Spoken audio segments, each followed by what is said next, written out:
Okay, to talk more about Obama's plans to combat Islamic State, I'm joined live by former U.S. Air Force Lieutenant Colonel Karen Kwiatkowski. Thanks indeed, Ms. Kwiatkowski, for joining us.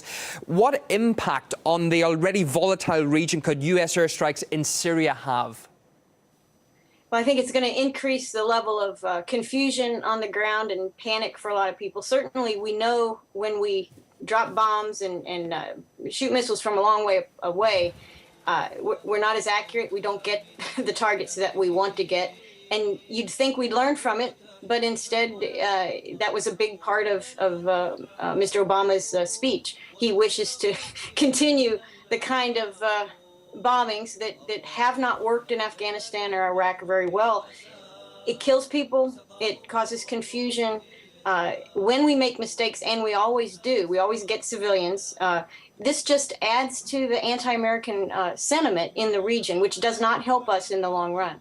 Well, there's been a lot of reaction to what was said, including here in Russia. Moscow saying that the U.S. not cooperating with Damascus over strikes would violate international law. What are your thoughts on that particular issue?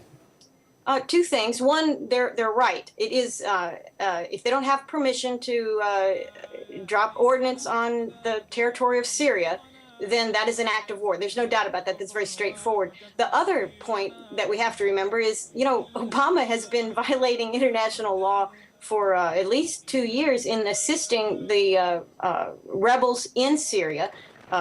Various of those rebels. I'm sure we were trying to assist the moderate rebels, and many say that the same people we were helping are now the foundation of ISIS or ISIL. But in any case, that also seems to me to have been a violation of international law. We like in this country, it seems Washington, D.C. likes to talk about international cooperation, and we talk about international law, but we really ignore it whenever we want to. And I think in Syria, we've been ignoring it for some time. This latest point in his speech really is a continuation of ongoing policy, I would think. It also brings up the point again that why does the U.S. want to fight Islamic State without teaming up with Assad against what is now their common enemy? Yeah, that's a good question. Well, you know, we've ruined our relationship with Assad. We have publicly on the international stage declared that he is unfit for office and that we think he should go. So we would then be hypocritical to associate with him and to side with him and to aid him in any way. So we boxed ourselves into a corner with that one. And I think the same can go for the way we've treated the Russian government as well in alienating them.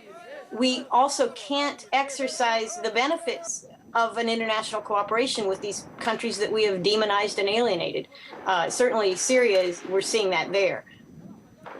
Okay, Karen Kwiatkowski, retired Air Force Lieutenant Colonel in the U.S. Thank you very much for your input this hour.